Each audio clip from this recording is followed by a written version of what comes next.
Bonjour, dans cet exercice, nous allons nous intéresser à la réduction d'un schéma fonctionnel. Le schéma fonctionnel que nous désirons réduire à la forme canonique est le suivant. C'est le schéma obtenu à partir des équations de fonctionnement d'un circuit électrique traitées dans un exercice précédent. Donc, pour réaliser la réduction à la forme canonique, on doit appliquer la règle de transformation. Alors, on commence la réduction. Donc, on prend le schéma original qu'on désire réduire. Dans ce schéma-là, nous nous intéressons à cette partie comme première étape de réduction. Donc, nous avons un élément, un nœud, et la règle de transformation que nous désirons appliquer ici, c'est le déplacement d'un élément en aval d'un nœud. Donc, le nœud qui est situé après l'élément C2 devient avant l'élément C2. Cette transformation consiste à multiplier la deuxième branche, c'est-à-dire la branche R2, par la fonction C de S.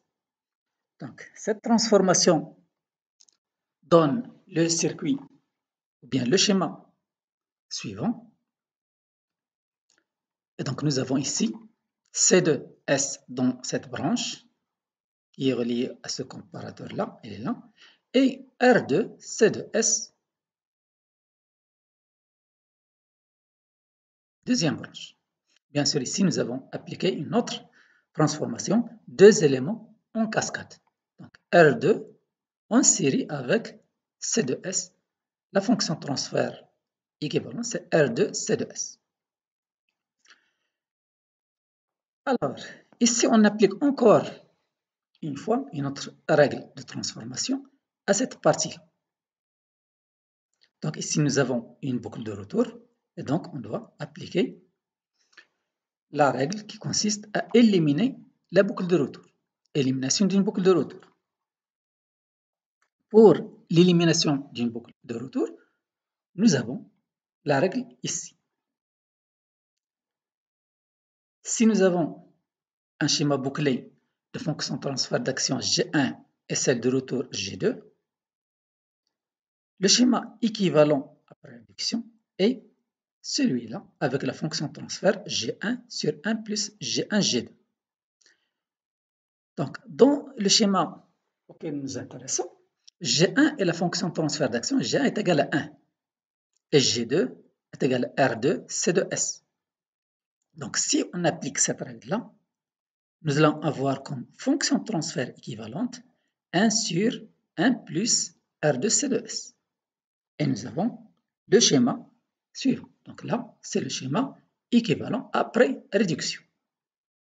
1 sur 1 plus R2 C de S. Ensuite, nous allons nous intéresser à cette partie-là. Et dans ce cas-là, on applique la règle qui consiste à déplacer un élément en amont d'un nœud. On déplace cet élément-là pour le placer avant le nœud ici. Donc, cette transformation consiste à multiplier la deuxième branche par l'inverse de cette fonction de transfert ici. Cette transformation nous donne le schéma ici. Donc, nous avons la fonction de transfert qui est déplacée et placée avant le nœud. Et la deuxième branche qui est cette branche-là, elle est multipliée par l'inverse de 1 sur 1 plus R de C de S, c'est-à-dire 1 plus R de C de S. À ce niveau-là, on applique aussi une deuxième transformation. Nous avons deux nœuds en cascade, deux capteurs en cascade, c'est-à-dire deux points de branchement. Et on réalise la permutation de deux capteurs, c'est-à-dire la permutation de deux points de branchement. Donc, il suffit d'inverser l'emplacement de ces capteurs-là, ou bien de ces points de branchement. Le schéma devient comme suit. Donc là, les deux points de branchement sont inversés, c'est-à-dire l'emplacement est changé de ces deux nœuds. Là, on s'intéresse à deux éléments en cascade. Deux éléments en cascade. La fonction transfert équivalente, c'est le produit de ces deux fonctions de transfert. Donc, cette transformation nous donne le schéma ici. Et à ce niveau-là, on s'intéresse à la partie encadrée là. Donc, c'est une boucle qu'on désire réduire.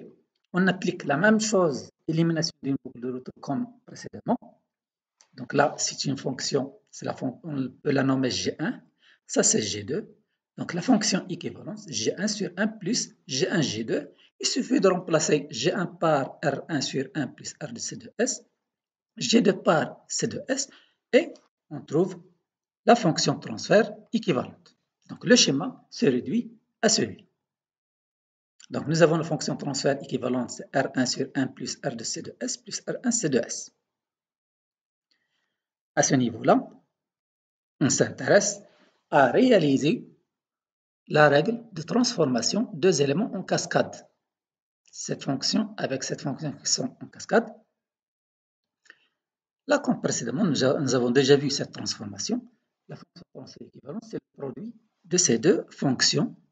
Et nous avons le schéma fonctionnel suivant. Ce schéma fonctionnel, c'est le schéma réduit à la forme canonique, avec la fonction de transfert d'action R1C1S sur 1 plus R de C2S plus R1C2S et la fonction de transfert de retour 1 plus R de C2S. Donc nous avons trouvé ce schéma à la forme réduite. Bien sûr, ce n'est pas le seul schéma qu'on peut trouver, mais ça dépend des transformations qu'on peut utiliser pour arriver au schéma fonctionnel. Donc là, on donne cette remarque-là. On peut appliquer autre règle de simplification, obtenir un autre schéma fonctionnel canonique. Donc, si on reprend ce schéma que nous avons déterminé précédemment, donc au lieu de déplacer cet élément en amont de ce nœud, nous allons faire une autre transformation. Nous nous intéressons à ces deux composantes. Donc là, nous allons réaliser le déplacement d'un comparateur en amont d'un nœud. On va déplacer le comparateur ici et le placer avant C1S.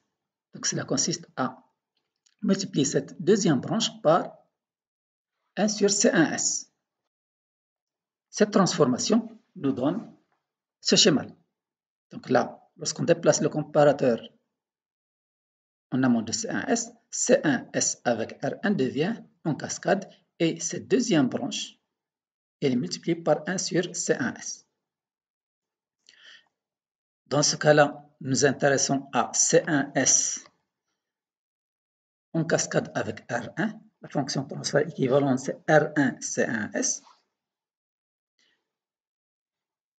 Et aussi 1 sur C1S avec C2S en cascade.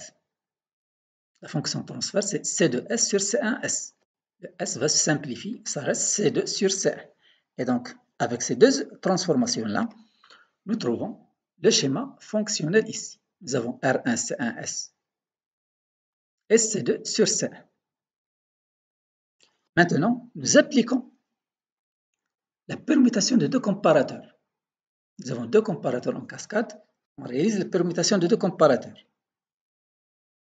Donc, il suffit de changer les entrées, puisque nous avons des signes plus ici, donc moins. Donc, il suffit de changer ces entrées-là, permuter ces deux entrées entre les deux comparateurs. Et nous avons ce schéma.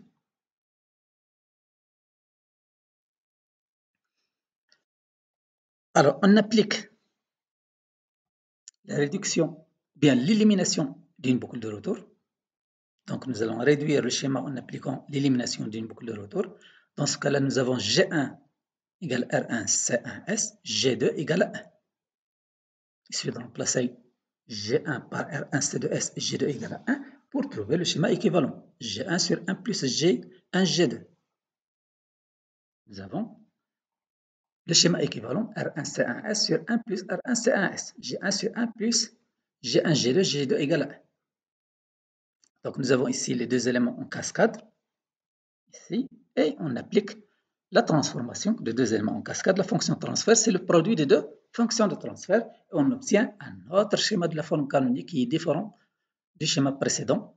Donc, les deux fonctions de transfert d'action et de retour sont différentes. Là, on peut aussi déterminer un autre schéma fonctionnel à la forme canonique en utilisant d'autres schémas, d'autres règles de transformation. Ainsi, on termine cet exercice. Merci pour votre attention.